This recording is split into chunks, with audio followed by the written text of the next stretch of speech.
대한민국 실제 사건. 안녕하세요. 우리 주변에서 생각보다 흔하게 일어나고 있지만 많은 분들이 알지 못해서 봉변을 당하고 있는 실제 사건들만을 소개해드리는 대한민국 실제 사건입니다.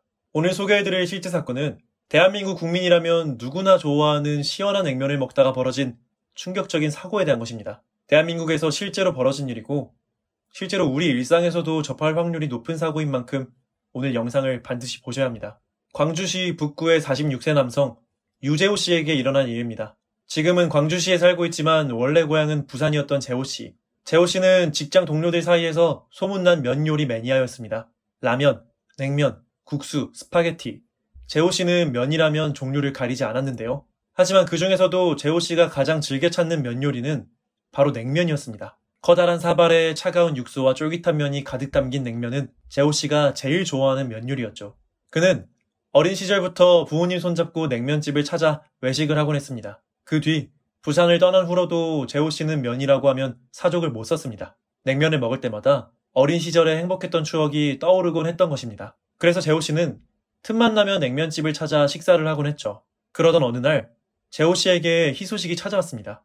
수도권의 맛집으로 유명한 냉면집이 프랜차이즈 업체로 발전하여 광주에 새로운 분점을 낸다는 것이었죠. 더군다나 때는 여름철, 냉면을 먹기 딱 좋은 계절이었습니다. 면 매니아인 재호 씨가 그 소식에 가만히 있을 수는 없는 노릇이었죠. 그는 그 소식을 듣자마자 직장 동료들을 데리고 해당 냉면집으로 향했습니다. 재호 씨는 테이블에 앉자마자 다들 물냉면 괜찮냐고 질문을 던졌는데요.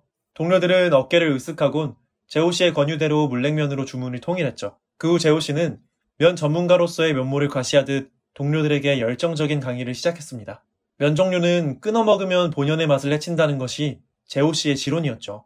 냉면이 나오자 재호 씨는 시범을 보이듯 가위질 한 번 없이 냉면을 그대로 빨아들였습니다. 그렇게 재호 씨는 냉면 한 그릇을 순식간에 먹어치우고는 추가 주문을 하기까지 했습니다. 그리고 재호 씨는 두 번째 그릇도 면발을 자르거나 끊어 먹지 않고 진공청소기처럼 면을 먹어치웠죠. 거기에 재호 씨는 차가운 육수까지 대접채로 들이키고 나서야 밥 한 번 잘 먹었다며 배를 두드리는 것이었습니다. 중간에 살짝 사례가 들려서 기침을 하는 위기가 오기도 했지만 평소의 명성대로 면킬러다운 면모를 유감없이 뽐낸 재호 씨. 동료들은 먹방 유튜브 해도 되겠다고 혀를 내두르며 그 놀라운 광경을 바라볼 뿐이었죠. 기분 좋게 점심 식사를 마친 재호 씨는 오후 출장을 위해 회사 밖으로 나왔는데요. 한여름의 떼약볕이 재호 씨 머리 위로 내리쬐는 바람에 땀이 줄줄 흘러내렸지만 냉면을 먹어서 그런지 평소보다는 덜 덥게 느껴지는 것이었습니다. 그렇게 재호 씨는 오후 업무까지 마치고 집으로 돌아왔는데요. 재호 씨는 집에 도착하자마자 또다시 면을 찾기 시작했습니다. 밖에서 땀을 너무 흘렸으니 원기 보충하게 냉면이나 끓여보라는 남편의 성화에 재호 씨의 아내는 지겨워 죽겠다면서도 능숙한 솜씨로 면을 데치고 육수를 끓이기 시작했는데요. 하도 면 요리를 자주 해먹다 보니 재호 씨의 아내에게 냉면이나 비빔면류의 요리는 아주 손에 익어버렸던 것이죠. 아내는 곧 커다란 대접 한가득 냉면을 담고 얼음과 계란, 오이를 동동 띄어서 재호 씨에게 내밀었습니다. 아내는 그 누구보다도 재호 씨의 식사량을 잘 알고 있었기에 애초에 2인분쯤 되는 분량을 넉넉히 담아주었는데요. 재호 씨는 그릇을 받자마자 평소처럼 가위질을 하지도 않고 허겁지겁 면을 집어삼켰죠. 아내는 혀를 차며 오늘은 주민 모임이 있으니 나갔다가 한 밤 9시쯤에 돌아오겠다는 말을 남기고 집을 떠났는데요. 재호 씨는 아내가 떠나는 것도 눈치채지도 못했는지 그릇에 고개를 받고 냉면을 먹는 데만 열중할 뿐이었습니다. 그렇게 2시간이 지난 후 재호 씨의 아내는 모임을 마치고 집으로 돌아왔습니다. 그런데 이게 웬일입니까? 방금 전까지만 해도 멀쩡했던 재호 씨가 테이블 위에 나동그라져 있었던 것입니다. 깜짝 놀란 아내는 재호 씨에게 달려가 괜찮냐며 몸을 일으켜 세워보았지만 이미 재호 씨의 몸은 싸늘해져 있었고 쇳덩이를 드는 것처럼 무겁기 그지없었습니다. 재호 씨가 이미 세상을 떠나 있었던 것입니다. 아내가 집을 나설 때만 해도 별 문제가 없었던 재호 씨가 갑자기 쓰러져 사망한 이유가 무엇이었을까요? 지금까지 광주시 북구의 46세 남성 유재호 씨에게 일어난 사고 사례를 들으셨습니다. 면 요리를 좋아하기로 유명했던 재호 씨. 그는 면 요리라면 가리지 않고 좋아했지만 특히 냉면류의 차가운 면 요리를 너무나 좋아하는 습성이 있었죠. 거기에 앉은 자리에서 냉면 2그릇을 한 번에 먹어치우는 대식가적인 면모도 있었는데요. 하지만 냉면은 전 국민이 즐겨 찾는 별미이고 베타카로틴, 레티놀 같은 비타민을 다량 함유하고 있어 특별히 건강에 해로울 만한 음식은 아닙니다.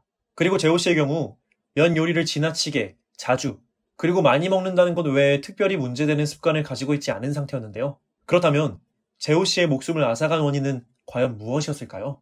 재호 씨가 세상을 떠나게 된 근본적인 문제는 면 요리를 가위로 자르거나 끊지 않고 한 번에 허겁지겁 집어삼키는 습관이었습니다. 대한민국 국민이라면 누구나 즐겨 먹는 라면을 예를 들어 보도록 하죠. 라면 한 봉지에 들어있는 면발의 총 길이는 약 40m에 달하는데요. 면 요리가 겉보기에는 덩어리처럼 작아 보일지라도 길이로 계산하면 어마어마한 양이 될 수 있는 것입니다. 거기에 라면 같은 경우는 뜨거운 음식이라 천천히 식혀 먹는 반면 냉면류의 차가운 면 요리는 먹기가 한결 쉬운 편이죠. 따라서 재호 씨의 사고 사례처럼 차가운 면 요리를 한 번에 흡입하게 되면 매우 위험한 사고를 야기할 수 있는데요. 그건 바로 기도 폐쇄질식 증상입니다. 냉면의 면발은 메밀이나 전분 성분이 다량 함유되어 있어 탄성이 매우 강하고 찰기가 있기 마련이죠. 이렇게 면발이 찰지다 보니 이빨로 끊어먹기가 힘들 뿐더러 심지어 끊지 않고 계속 면을 빨아들이게 되면 기도 폐쇄질식 현상을 일으키기가 매우 쉬운 것입니다. 재호 씨의 경우도 자르지도 않은 냉면을 너무 급하게 들이키다 보니 냉면 면발이 기도로 유입되어 폐쇄 현상을 일으켜버렸는데요. 재호 씨는 목을 부여잡고 고통에 휩싸였지만 불행히도 아내는 마침 모임 때문에 집을 비웠고 재호 씨의 옆에는 아무도 남아있지 않은 상태였죠. 결국 재호 씨는 완전 기도 폐쇄 상태에 빠져 저산소증과 청색증 증상을 보였고 말이나 기침조차 전혀 할 수 없는 상태에서 무호흡증으로 고통받다가 급기야 의식을 잃고 사망에 이르고 말았습니다. 기도에 냉면이 유입된 후 재호 씨가 쓰러지기까지 채 4분이 걸리지 않았으니 도저히 손 써볼 기회조차 없는 돌연사에 가까웠죠. 그렇다면 음식을 먹을 때 기도 폐쇄 사고를 예방하기 위해서는 어떻게 해야 하는 걸까요? 지금부터 냉면을 안전하게 먹는 방법을 소개해드릴게요. 우선 차가운 면 요리를 드실 때는 꼭 가위질을 하시는 것이 중요합니다. 일부 업소에서는 최대한 가위질을 적게 해야 면 본연의 맛을 느낄 수 있다고 강조하기도 합니다만 그렇다 해도 가위질을 적게나마 해서 면을 잘게 끊어줄 필요가 있습니다. 그리고 면을 흡입하실 때에도 주기적으로 이빨로 끊어서 너무 많은 양이 한꺼번에 입안에 들어가도록 하지 않는 게 좋습니다. 또한 냉면이나 밀면 같은 차가운 면 요리에는 꼭 삶은 계란이 얹혀 나오기 마련인데요. 이 계란은 위 보호막 역할을 하고 배나 무절임 역시 소화를 돕는 작용을 하니 중간중간에 계란과 배, 물을 챙겨 드시길 바랍니다. 그러나 평소에 아무리 조심한다 하더라도 기도로 음식물이 유입되는 상황을 맞닥뜨릴 수가 있는데요. 냉면뿐 아니라 떡이나 과일같이 쉽게 조각나지 않는 음식이 기도 폐쇄를 유발하기가 쉽죠. 만약 여러분의 주변에서 기도 폐쇄 증상이 일어난다면 어떻게 대처해야 하는 걸까요? 우선 절대 당황하지 마시고 먼저 119에 신고해 주시는 것이 중요합니다. 다음으로 환자가 기침이 가능한지 확인하신 후 환자 스스로 기침을 하지 못할 때는 하임리히법이라는 응급처치법을 시행해 주셔야 합니다. 하임리히법은 크게 3단계로 구분됩니다. 우선 첫째로 환자의 등 뒤에 서서 한쪽 다리를 환자의 다리 사이에 넣고 몸이 흔들리지 않게 지탱해 주세요. 그리고 양팔을 뻗은 뒤 한쪽 주변의 엄지손가락 면을 환자의 명치와 배꼽 사이 중간에 대고 다른 손으로 감싸쥐고 마지막으로 양팔을 빠르고 강하게 조르면서 주먹으로 환자의 복부를 아래에서 위쪽 방향으로 강하게 밀쳐 올리는 것이죠. 이 동작을 정확하게 4회에서 5회 정도 환자의 기도에 유입된 이물질이 튀어나올 때까지 수행하시면 됩니다. 이물질이 기도로 유입될 시 바로 응급조치를 하지 않으면 구급차가 오기 전에 호흡곤란으로 환자가 위험에 처할 수 있으니 하임리히법을 꼭 기억해 주세요. 오늘은 여름철 냉면을 급히 먹다가 기도 폐쇄 질식 증상을 일으켜 사망한 사고 사례, 그리고 기도 폐쇄 질식의 위험성에 대해 상세히 알아보았습니다. 우리 주변에서 흔하게 일어나는 충격적인 실제 사건들과 그것을 예방하는 방법까지 알려드리는 대한민국 실제 사건. 오늘의 사연은 여기서 마치겠습니다. 구독과 좋아요는 저에게 큰 힘이 됩니다. 더 좋은 영상으로 찾아뵙겠습니다. 감사합니다.